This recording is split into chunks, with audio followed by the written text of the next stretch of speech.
o le launga i le suafu mamalu o le atua le tamā le alo ma le agaga paia. Amene. Maua le matua i le tusi sa faitauina tusi o numera alona mafai upu e 30 o loo faapea mai tou te lē o'o atu lava i le nuu na ou tauto ai tou te nonofo ai o le autū o mafaufauga i lenei taea tautuanā loutou ola faatuatua tautuanā loutou ola faatuatua ai lava o le tasi lea o faafitauli tele ma le ogaoga na tulaʻi mai le vanonofo o le atua ma lona nuu o Isarael. O peisei fo'i o se faamaʻi faigatā ua siliga se faamoemoe ola mo se laveaʻi. Ua uma fo'i le mauauala na taumafai ina ia gauaʻi mai loto ma mafaufau o tagata i le atua a ua leai lava tau fo'i ma le atua i le fiu e fai mea lelei mai ae agaleaga lava fiu e alofa mai ae inoino pea o fea ni mafutaga ua faapea ona fai talo fai i le atua ma lona naunau mai i lana fanau ae o ese lava ma furitua mai e faamagalo ma aga lelei atu ae atili ai le faifai mea leaga lava taumafai atu mea lelei ai ae faalili'i ma muimui ai se au faapea ua galo le alofa ma le agalelei o le atua o le atua na taʻitaʻi mai i latou mai ai kupito i le mea na nofo pologa ai e leʻi leva atu foʻi na faatino ma faavaai e le atua o latou mata i faailoga ofoofogia ma vavega tetele ae lē aulagona lava amata mai le taimi na o ese ai mai ai kupito o'o mai le sami ulaʻula fiaai ma fiainu i le vao e leʻi ai a se taimi na faaletonu ai le tausiga a le atua e faamaoni pea le alofa o le atua i lona nuu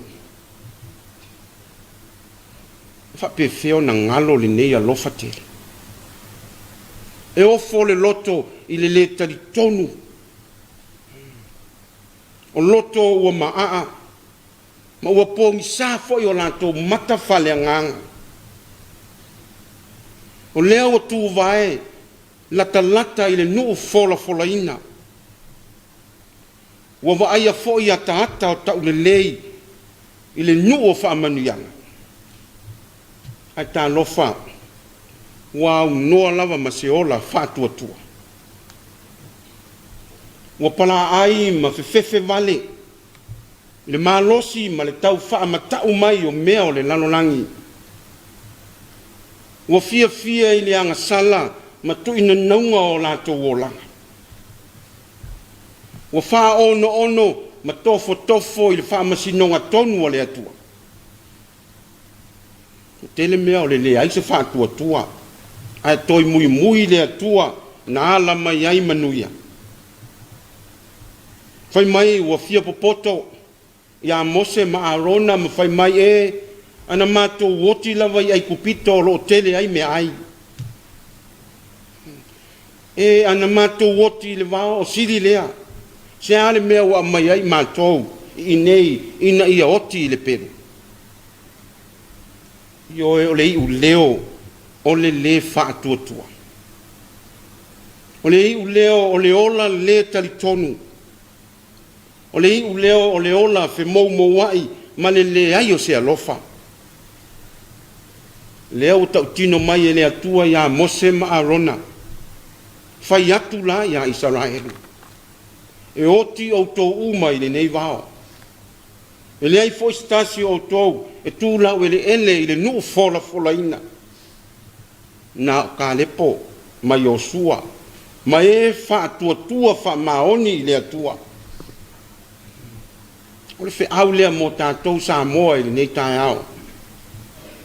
Le aia se isi ala tātou te ui atuai i le manuia o le atua. Fai le whātua tua. Matari tonu i le atua. Wa uma o na fola mai e le atua manuia mo Samoa. Wa uma fo i o na osi whea ngainga le atua ma Samoa. Alo tātou whaavai lele ua mautu. E whaavai le atua Samoa. O lo tātou malosi anga le nā. O le ki ma le tatala le nā o mea umalawa. Paua o lea. Ia tū mau lo tātou whātua tua i le atua. O lea o tari mai le atua. I le mau mea o fofongia ma wavenga ese. Mo tātou wawa ai. O lo malosi le nā. O lou whaaya ina le nā. O lou mamalu ua mautu. Tau tua nā, ma tā upu, tau Yesu. Whai oe manutu mau, ma ia ola, lau whanau. Ia manuia tele le alo atu, o le tātou atu nuu i sāu ninga, ma tāpua inga o le nei aso sapati. Ona o Yesu. Amene. O le a tātou whamaulalo i luma o le atua, a tātou tatalo. Tātou i fōma tatalo i le atua. Lo mātou ta māpa i ae le atua siri ese. O le atua mamalu la wa fio. Wa tumu le langi ma le lalolangi lo mamalu ma lo siri ese. O le atua alofa, mai alofa pea e o lava i le whawawa. Mātou iai ni nei tai a fōu le atua. Mātou te ifo ma tāpua i ma whaafetaia lo wanga le leitele ia Samoa ma lo mātou watu nuu atoa. Whaafetai lau tau singa le lei ma le mātou ngofi. O lo o manui ai i mātou uma lo mātou atua. Whaafetai lau whaaparepale ma lo whaamalumalu mai. O manui ai lava si o mātou nuu. Ai mai se o le tele ma le ano ai o whaafita uli o whetai ai pea mai mātou. Le atua whaafetai i lo walofa. Whaafetai lau e kale sia o ao. Ia ai mai se o le wheau o le tala le lei o lo tau longo pea i o mātou tangata. Ina ia ola whaatua mālo lofa moni i ate oi. Whaafetai tele lo mātou tamaa.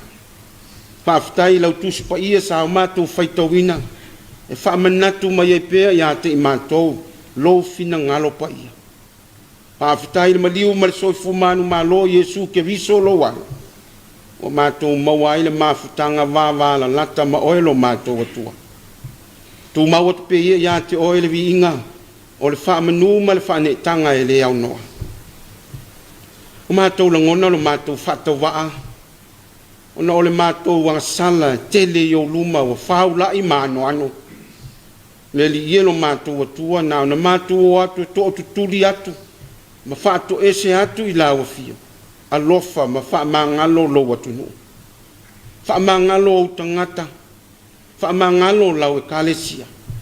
I mea wa sese ma mātou wanga sala atu ai i lawa fio.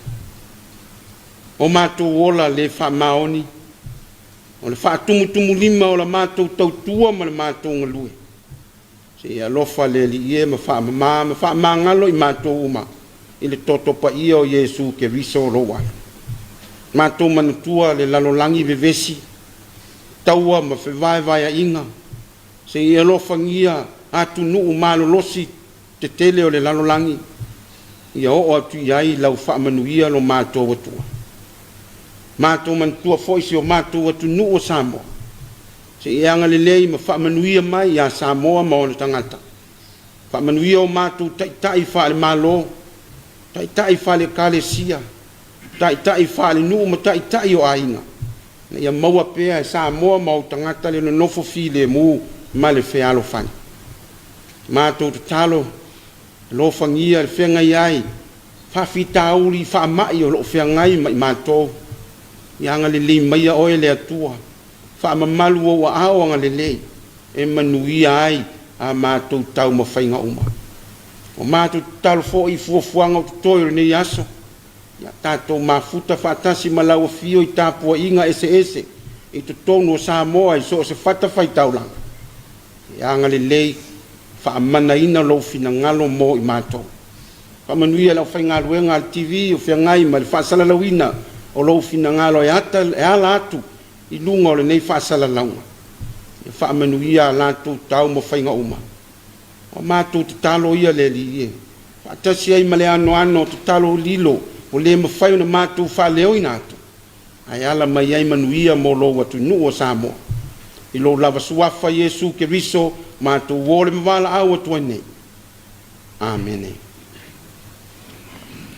Ala tātou toi pese se lau fitus furu ono. Se lau fitus furu ma le ono le vi inga o le atua.